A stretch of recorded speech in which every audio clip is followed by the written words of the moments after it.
Welcome to episode 2 of Spirituality and Sexuality. If y'all don't mind, I'm going to speak from my heart. I'm in a hotel. I'm just going to talk podcast style. I'm burdened in my heart because I've been witnessing within myself and with those around me, people struggle to find themselves, and people in a literal identity crisis because they're faced with the stark reality that their sexuality doesn't match their culture, their spirituality, therefore their reality.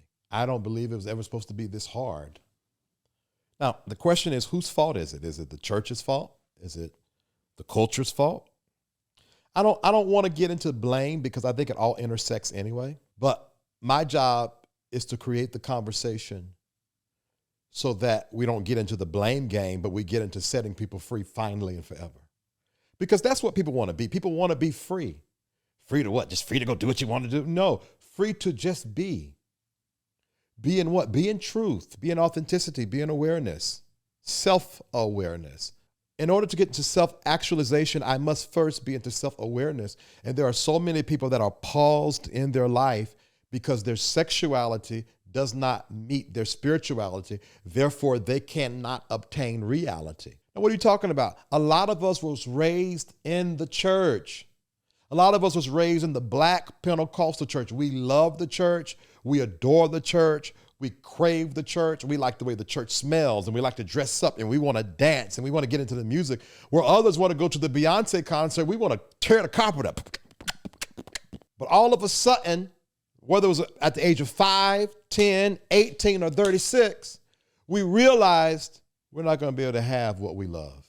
Some people made a choice to act like it don't exist, their sexuality, and keep on going. Some people made a choice to embrace it and leave.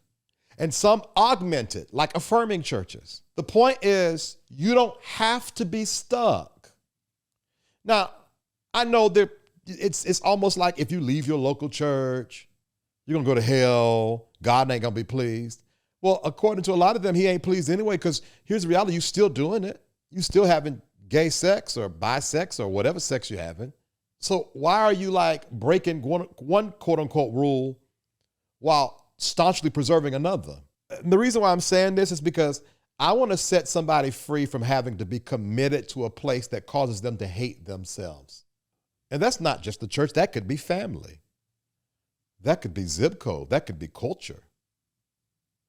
You should never commit to a place that causes you to hate yourself. That's what I believe that intersection between sexuality and really religion has done.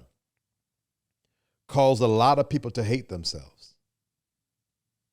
I'll say this. I have witnessed more vile sexual acts inside of the sacred walls of the local church than I have in the quote unquote world. Why? Because the more and more you suppress, the more and more you are possessed. Possessed with homosexuality? No. Possessed with darkness, possessed with lewdness, possessed with ugliness. So let me commercial break for a second. You're not wanting to communicate, you're not wanting to talk has caused a possession. You are being possessed by that energy that you could have released by being open and talking about it or telling the truth. So then you're now possessed with an energy of deceit or an energy of delusion or fear. I like that better, fear. Now you're running to God because you're quote unquote possessed, and you're doing everything you know to do to unpossess yourself, when the very fact that you're running to God is keeping you possessed. Now, hold on for a second. What do you mean, V. Terrell Hill? When I'm talking about running to God, I'm talking about running to your religion's definition of God. We are killing ourselves and hating ourselves based on a religious experience that caps God. When you define God, you cap God. In other words, you will never be sexually free in a religion. Now, what's the true difference of religion and spirituality? It's simple.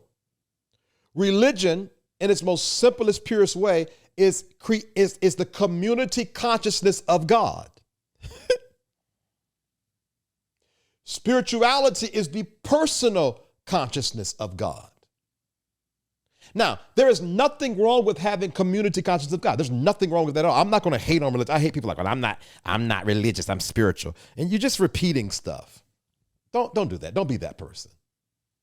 There is nothing with having a community consciousness of God. The Christian community has a consciousness of God, an ideal, a definition of God. The Muslim community has that. The Buddhist community have that. And then inside of those communities are sects that break down, subcultures that break that down even more. There's nothing wrong with that. As long as that community consciousness creates a bridge to a personal consciousness. The community consciousness says this, but my personal consciousness says that. And I will never allow my community consciousness, religion, to impede upon my personal conscious spirituality. And I can never force my spirituality, my personal consciousness, on the community consciousness, religion. You know that's a two-way street. So, for example, that story of the Sunday school teacher who was kicked out of Glenarden church because he was gay. That's just as much his fault as it is the church's fault. Why?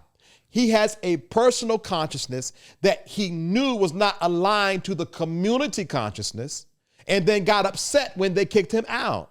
You are not going to resolve your sexuality inside of the consciousness of the community. You can only resolve it within yourself, Lord God. And you're running to the community center of consciousness that defines your God for help, and you will not find it there.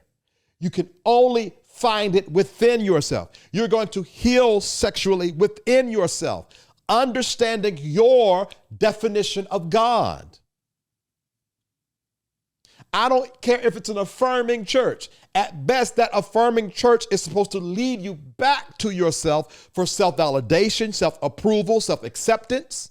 There are people who turn their gay off to go worship God and then turn it back on to go on about their life. They've separated. It's almost like a bipolar kind of multi-personality schizophrenic thing where you got one life that is connected to your community consciousness when it comes to sexuality, and then a separate whole life that you keep separate, but not because you're hiding. It's deceit. It's deceit. You're going to have to face your fears and seek God for the answers. Seek your God for the answers when it comes to your sexuality. If you don't, you are going to harm yourself. The longer you stay in a community consciousness of God, a community consciousness that defines God, that does not align to your personal consciousness that defines God, is the more and more you create a gap between you and God. And I'm talking to the gay man in the Black Pentecostal church. I'm talking to the lesbian woman or the bi woman or the sexually free, expressive person that just likes to express themselves sexually, but still love traditional church. I'm not saying leave, but I'm saying that you're not going to get the answers you're looking for in that traditional space. And you need to know that so that you don't harm yourself. Your freedom is inside of you, not outside of you, okay? And that's episode 2 of Spirituality and Sexuality. I know it's laid back. Like, share, subscribe, and comment. I'm going to be going live at 8:30 p.m. 8:30 p.m. Eastern Standard Time. I'm going live. Bring your questions, bring your disagreement. Let's have a conversation about it. I want to connect with you, and then I'll be live tomorrow. I'm live every Wednesday at 7:30 p.m. And I'll be talking about something about going crazy. No, literally, it's going to be about going crazy. All right? Like, share, subscribe, and comment. Episode 3 will be next Tuesday at 7:30. It might be a laid-back conversation like this. I know episode 4 and 5 is going to be more produced. I just want to talk from my heart, y'all. I just want to share with you all, and I hope all of this makes sense. All right, bye.